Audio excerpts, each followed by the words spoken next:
Welcome back to the Postpartum Plan podcast. This podcast is designed to support and empower you through postpartum. Whether you're expecting, in the early postpartum days, or beyond, this space is for you. I'm your host, Madison Fugere, a dedicated postpartum doula and pediatric sleep consultant, striving to help parents feel confident and supported in their parenting journey.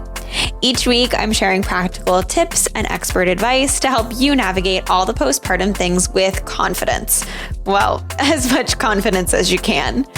Let's embark on this journey together, making your parenthood as serene and supportive as possible.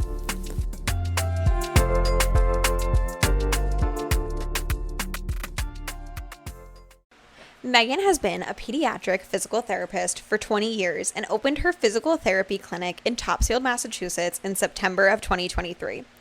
Most of her past experience had been with children from birth to 3 years old, and she presently sees babies as young as newborns up until children age 6. Additionally, she is a dynamic movement intervention trained. She's also a certified infant massage instructor and is currently training as an infant craniosacral therapy. Meagan has combined all of her expertise in order to create a guide to help navigate motor milestones in your infant's first year in order to help parents set up purposeful play activities for their babies at home. I am so excited to have you with me today, Meagan. Thank you for joining me. Thank you so much for having me.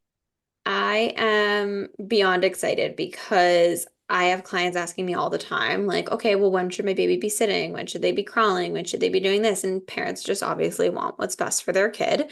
And it's hard to give like an exact number because we know every baby's different, right? But I think it's going to be great for parents to kind of hear a range today and know when it becomes a bit more of a worry and when they should start seeking out professional help, and maybe even a little bit about what they can do at home to help their kiddos stay on track. So before we dive into all of those things, do you want to tell everybody a little bit about yourself and how you got into the work you did? Obviously, your bio will play before this, but giving you a chance to kind of share a little bit about you and your work stuff. Yeah. So I've been a PT for 20 years. All of my experience has been in pediatrics, mainly with babies. Prior to opening Ahoy Baby, I was working mainly in early intervention. So I have a ton of experience working with families, with babies.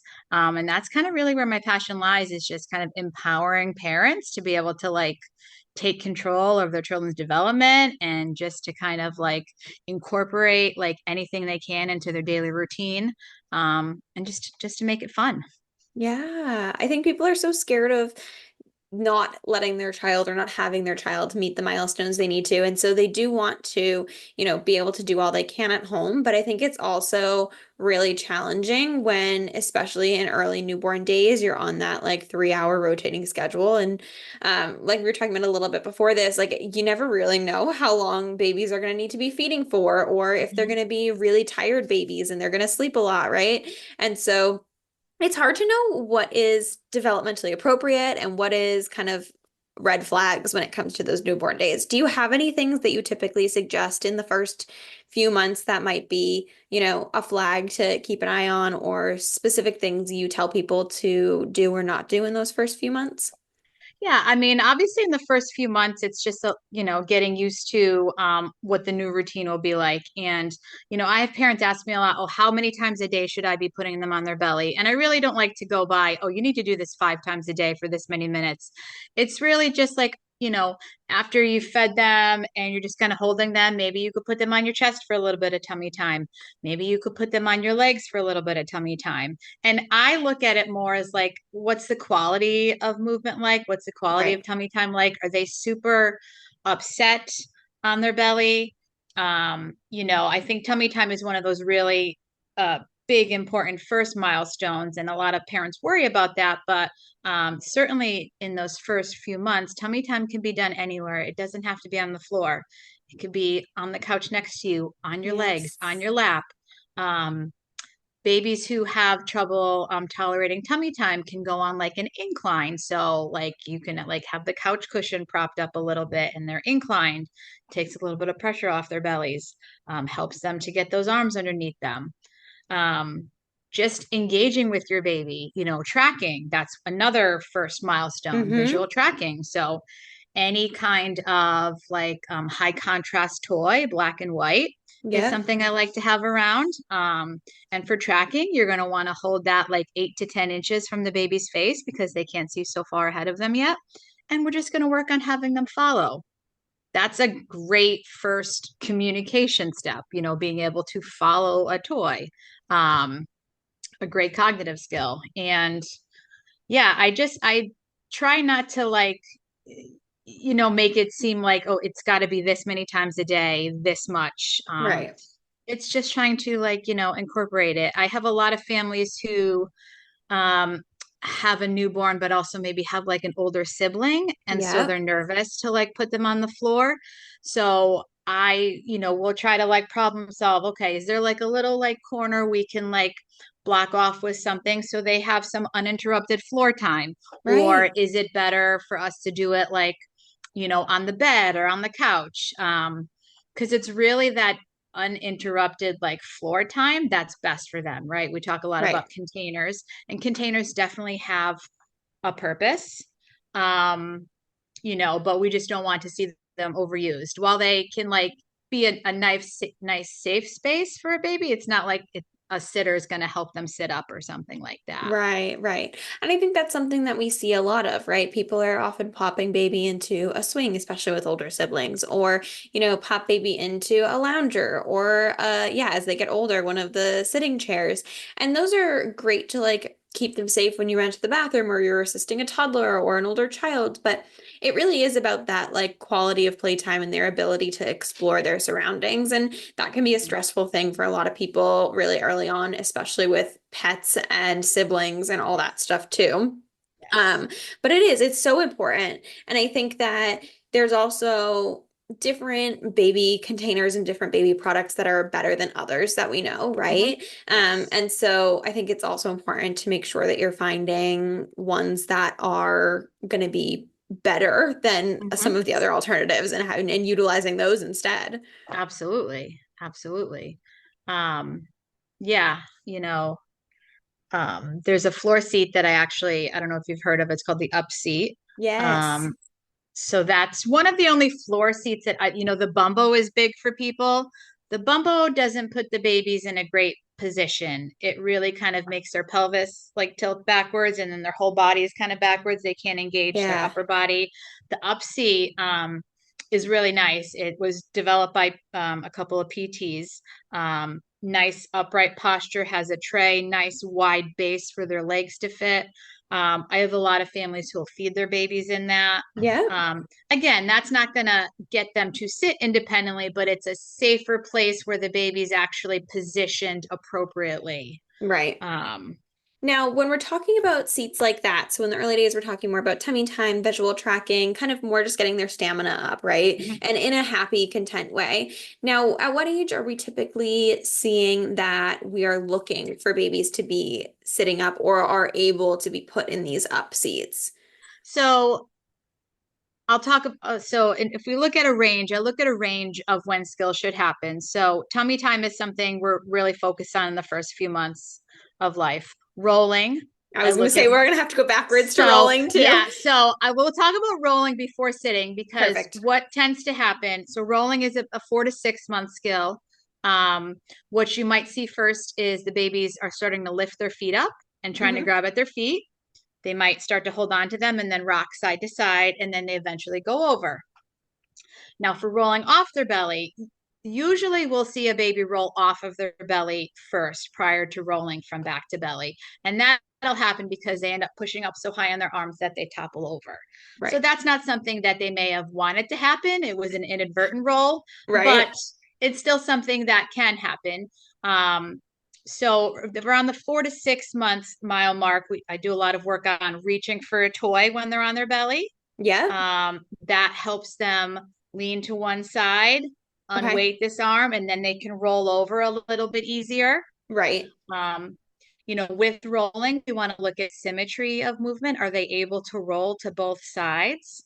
Yep. If they're not, we're going to want to question why. Are there some Yeah. kind of trunk restrictions happening? Is there a turning preference? Is there torticollis? Hmm. Something that's only causing them to want to roll one way. Once they're really good at rolling, then I kind of focus more on the sitting because I have had babies who I call happy sitters, and Right. so are just happy to sit there. Um, so I like to be sure that rolling is either completely mastered or it's on its way to being mastered before I focus a lot on sitting. So sitting independently usually happens around 6 months. I would say once they start to have better like head control, the 4 to 5 month range, you can maybe put them in one of those seats, maybe around 5 months. Okay. It has to be one of the better seats. The up seat has a higher back, Yeah. so it's going to be more supportive. But they definitely need to have good head control in order to be in that seat. That's great to That's know. great. Yeah, I think Yeah. people are so nervous because they don't know, oh, my baby's not rolling yet, right? And with safe sleep and AAP sleep guidelines, we hear, stop swaddling with arms in at 3 months because your baby's going to start to roll. And so then people, I think, just expect all of a sudden their baby to start rolling. Oh, they've turned 3 months old. Here we go. Yeah. When in fact, we're like, okay, no, we're looking at more like 4 to 6 months, right? I've even had clients be like, but my baby's 5 months old. Like, why are they still not rolling? And I'm like, well, they're really content on tummy time. Like, they're really enjoying being there. They don't have really a big interest to roll. So you have to create that interest, Yep. right? And Exactly. kind of helping them to learn to roll in the proper manners so that they understand Yeah. how to move their legs or roll their head Yeah. back and things like that too. Yeah, I like to work on rolling right from the bat, even when they're little and you're going to do tummy time. It's Yep. really kind of traumatic to just put a baby right down on their belly. So Right. I like to lower them down onto their back. You're going to engage with them a little bit there. You're going to work on having them reach for their feet, and then you're going to roll them over. And each time we're doing that, they're building that motor plan. They're like, okay, this is what I need to do with my body. Because to build a motor plan takes a lot of repetition. Right. Um, so Absolutely. anytime you're on the floor, I would, prior to, I'd say anywhere from even like 2 months and up, you can work on rolling them on and off their belly. That's great to know. Cool. Yeah. Now, when it comes to sitting, is there a specific way that we should get babies in and out of the sitting position? Yeah. I I know have it's a hard with doll. an audio podcast too to kind of Well, I can explain I it, can but show with a doll too, but so there's a couple ways. So when can I grab my doll and like show you? we Maybe. can do it, and I'll try to Oh, use this clip, but most of the podcast is going to be audio. But right. what we can do too is I'll make sure that if you have a video, we'll put it in the show notes below Okay. so people can see that. But Yeah. yeah, if you want to try to explain it the best way you can, Yeah, great. If yeah. not, we'll just pop it in the show notes. Yeah. So what I typically do now, this won't be how they eventually get into sitting on their own, but this is a nice way to work on weight bearing through their arms and then their oblique muscles is to roll them to their side. And then you're going to scoot their legs in front of them, push through their hip, and then they end up coming Help into them sitting pop from their up. side.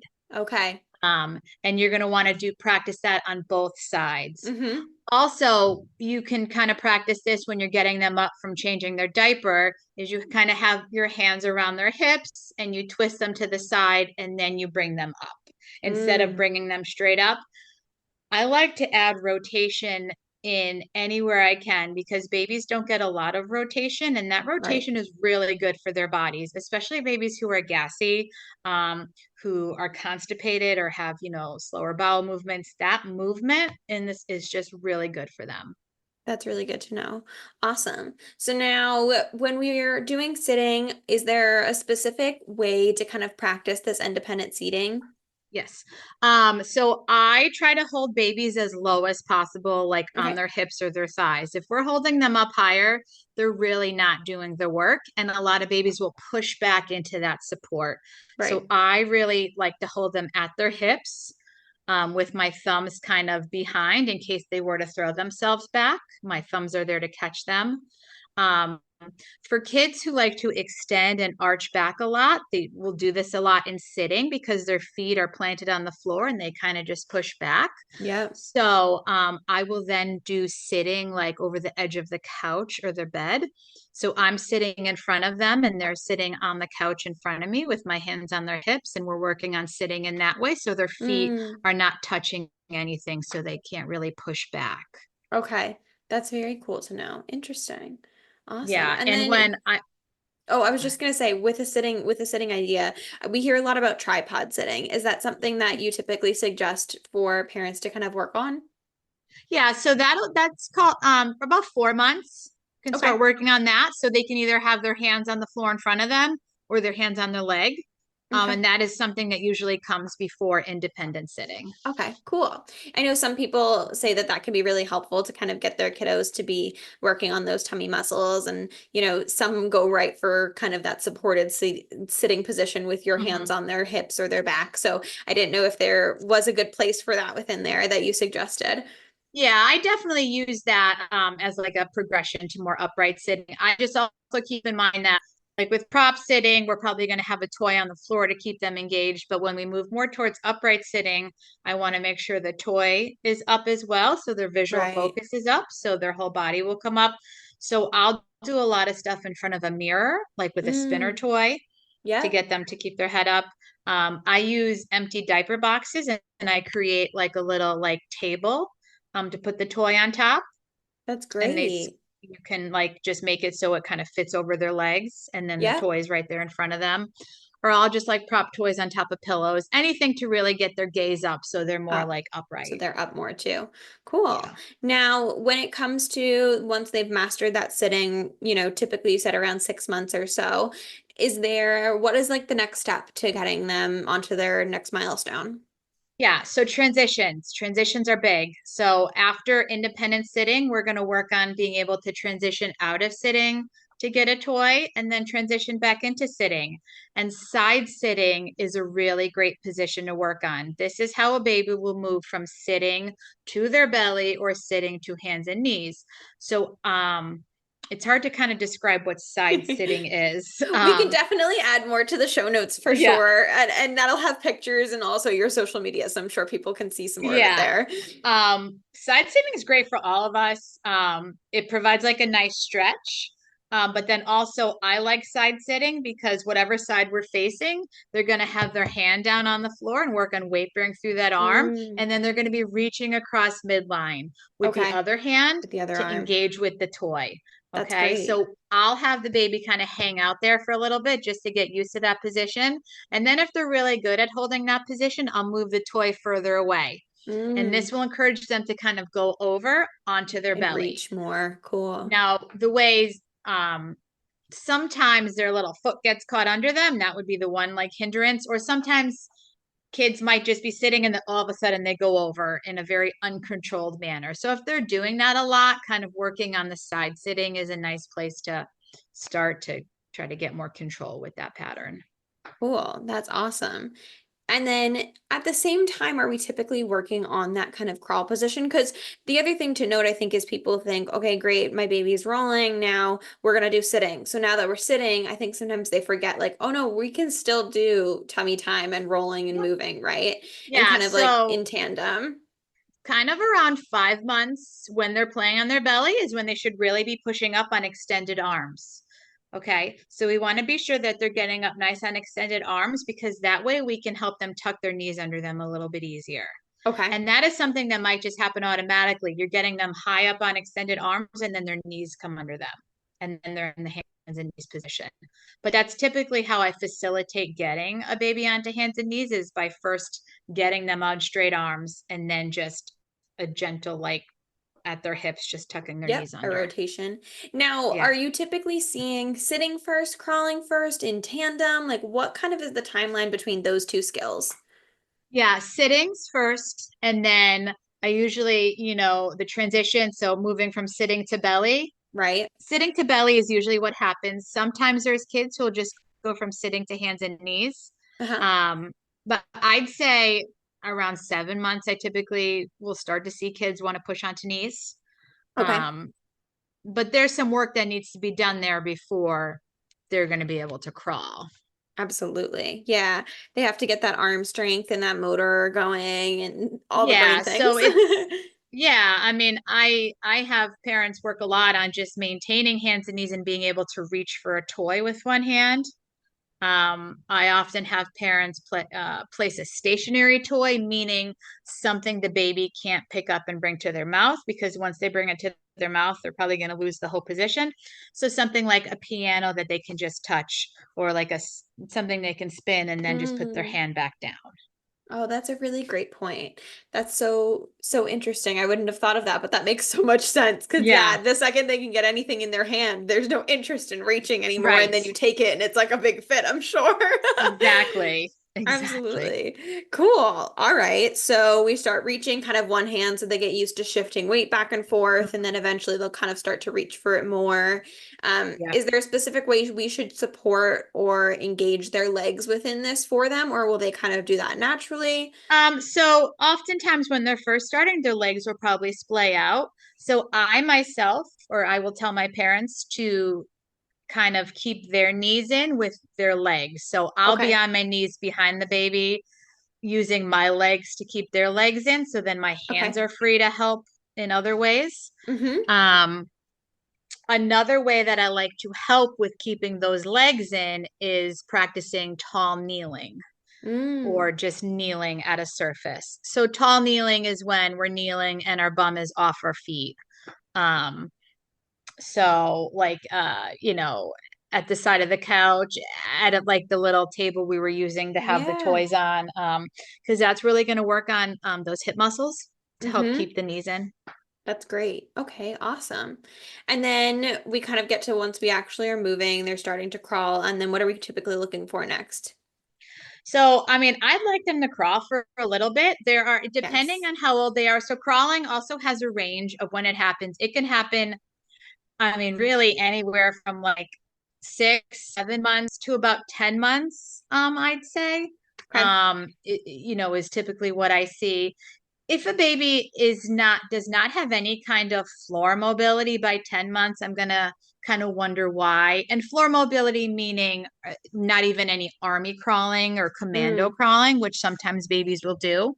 I was gonna say, Um, what kind of at what point do we typically suggest reaching out? And that's for crawling now. Just to backtrack a little bit, is there a specific point in which if babies aren't sitting up or aren't, being able to transition from the sitting to the belly positions in which that people should start to reach out for support? Yeah, I mean, and also too, if we think about this is for a full term baby that I'm thinking about. If there was a Correct. premature baby, we're going to adjust for their age accordingly. Absolutely. But I would say around like 8 months if we're not sitting, that's an issue. Also, too, when we're not sitting, we're delaying the transition. So I'd say 8 months. Okay. Um, yeah, and then for crawling, kind of the 10 month range. That's good to know. Cool.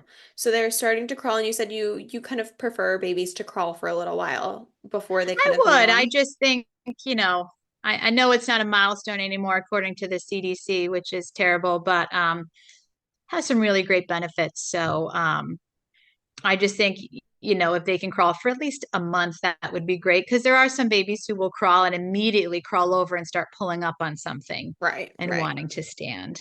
Yeah. And Um, now the second we start to show them that they can pull up and stand, oftentimes babies are like, great, I'm gonna do that all the time now too, right? So kind yeah. of like helping them to focus on crawling. Yeah, that makes total Yeah. sense. And I like to, so we have babies who want to stand a lot, and that's great if we're going to talk about that. So exercisers are big. Yep. There are some that I like more than others. Obviously, I don't like jumpers. They're not good for babies' hips, like the jolly jumpers that hang Yep. from the doorway. But let's say again, we need to put them in a safe place for a little bit where they want to be upright.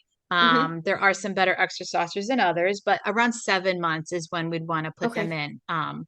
That's when their hips are a little bit more developed and more ready to take kind of that force, because inevitably they're not just going to stand there, they're going to bounce a They're little. gonna bounce. Yeah. Um, And we also want to make sure that they're not bouncing on their toes and that their Right. feet are flat. Their feet are flat. Absolutely. Mhm. Yes. Awesome. That's really cool to know. Um, and that's keeping them more upright. And at that time, are babies typically figuring out the idea of like grabbing things and pulling up on their own because they've now been kind of like held upright or in those exercisers before? Or are you typically finding you're having to show them, grab here, pull up here? It depends. It depends on Okay. how motivated they are to want to do things. There are babies who are definitely certainly just happy, just kind of hanging out on the floor, where I see pulling up a lot, or where I will often have parents work on it a lot. And I know, thinking about it, it could be kind of scary for some parents, is in the crib. I mean, this Mm. is why we'll lower the crib. Yep. Um, but that's a nice place where it would naturally happen. Be like, oh, you're ready to get up? Okay. Why don't we work on having you go from Standing up. sitting to your Yeah. knees to standing, and then I'll get you up. Hmm. Um, Well, and then so you I do, also know too, if they decide to fall backwards and they're cushioned, they've got a yeah, mattress. That's a really great point. And with the rails of it too, right? Like they can kind of inch their way yeah, up and help themselves. yeah. That's awesome. And I like to be sure. So I do have some kids who will just try to stand up directly from sitting on the floor. That's really challenging. That movement is really hard. So I like to be sure that we're working on going from sitting to kneeling to half kneeling to stand. And Okay. that's kind of the progression of how that movement pattern should be. That's great to know. Awesome. And then I feel like the walking standard has now become more pushed out for age bracket. I know during like COVID, the CDC like released like and the AAP released like, different standards for a lot of different things with babies. And I know walking was one of the things that got pushed a lot because it used to be, what was it, 12 to 15 months and now Yeah. it's 15 months is what they say. Yeah, I mean, I would say around, so the range, again, big range. Yep. I'd say 10 to 15, 16 months. If we're not walking Okay. by, you know, 16 months, then I'm going to wonder why. And typically Hmm. those kids are standing and cruising and doing something else. It's not Hmm. just that they're not even upright. It's just they've kind of just hit a wall with their upright mobility. Absolutely, absolutely. Now if parents are kind of like watching this happen and their child is needing some support, is it best to kind of go to a PT? Is there specifics that they should be looking for? Obviously, like if they're in the area, your info will be in the show notes below. But if they're listening from afar, is there specific things they should be looking for when they're finding somebody to support them through these developmental milestones? Yeah, I mean, there's a variety of options. Kind of keeping in mind what kind of approach, you'd like to take. There's outpatient PT. OTs are familiar with working on gross motor skills as well, but Okay. when seeing who's in your area, you would have to just, if there was only an OT available, you would have to just like ask them like what their like expertise is with working on kind of, because these are more gross Right. motor skills. Absolutely. Um, but there are definitely some OTs who also work on this stuff. And then, there's early intervention, and there are some states that are better than others in terms of early intervention. Massachusetts, they use a coaching model, so it's not exactly hands-on, which is great, I think, too, coaching parents. I mean, I coach parents as well, but when there's also like a delay, I have to kind of wonder like why, like I'm going to have to move your child's body and try to figure out, oh, See what's if going on. Right. so I think a combination could really be helpful. Yeah. You know, I, I would look at the experience level of the therapist, Right. um, especially with what their experience is with treating babies like under a year. Absolutely. I think that's a really great point to make. Are there any other things that you think that people should be listening out for that you see all the time that you're like, oh, I wish people didn't do that, or something that you're like, oh, yes, do that more, that you find yourself, repeating all the time? Yeah, I mean, so one of them is shoes when babies are learning to walk. I Yeah. don't recommend shoes. There's all these different kinds of shoes that are on the market, but it's really better for babies to learn how to walk without shoes on. so they can, learn to like feel, where their foot is a little better, get that input, work on their Mm-hmm. muscles a little bit. With that being said, when there's a baby who's been standing for a while, or where there's a baby who has like some increased ankle instability, shoes might be that step that's needed to get them walking Help on them their own. moving. And are there That is where, specific shoes you typically suggest more than others? yeah, I mean, so you want something with a wider toe box, Yeah. um, a flexible heel, flexible sole, Velcro closure, a little bit more support like on the inside of the shoe. So nothing like soft shoes that, there are some nice, decent ones at Target. I mean, New Balance makes good ones. I try not to, shoes can get expensive, especially for little feet that Yes. are growing quickly. Oh, yeah. So, yeah, I mean, Target they have a Carter's brand that's good. Even Okay. Walmart has some nice, decent athletic sneakers, but I would go for more of a sneaker rather than a softer Okay. shoe. Yeah, because Um, there's so many of those like sock shoes on the market or just like yeah, those types of things. Or there's like the solid, like soled sneakers that are have a bit more like stability. So I was interested to see what you think of yeah. them. I mean, I think it kind of depends on what the ankle stability is like of the baby. Okay. Because there are certainly some babies who have just a lot of movement in their ankles who need a little bit more support than Absolutely. That's others. great to know. Yeah. Awesome.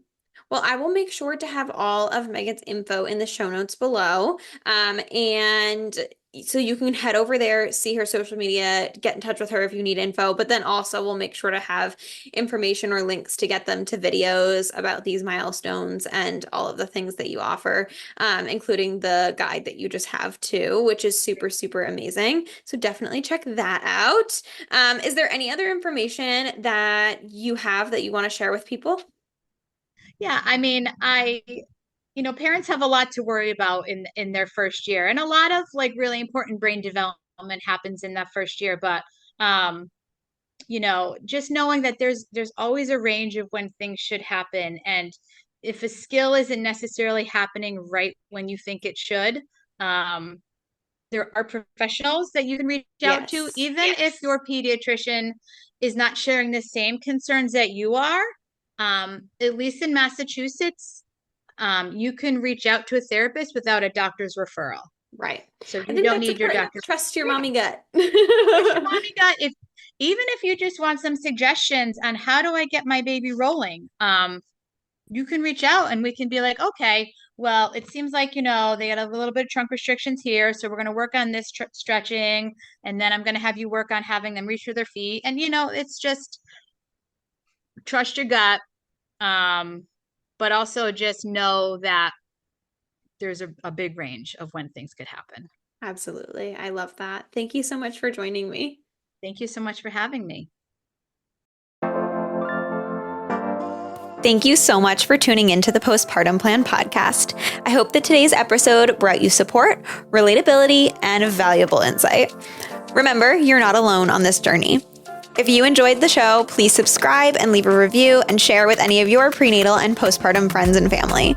Your feedback helps us reach more parents seeking support. And if you're looking for additional resources, please feel free to connect via Instagram at Serene Moments Doula for constant information, tips, and tricks, or check out my website, www.serenemomentsdoula.com. See you next week.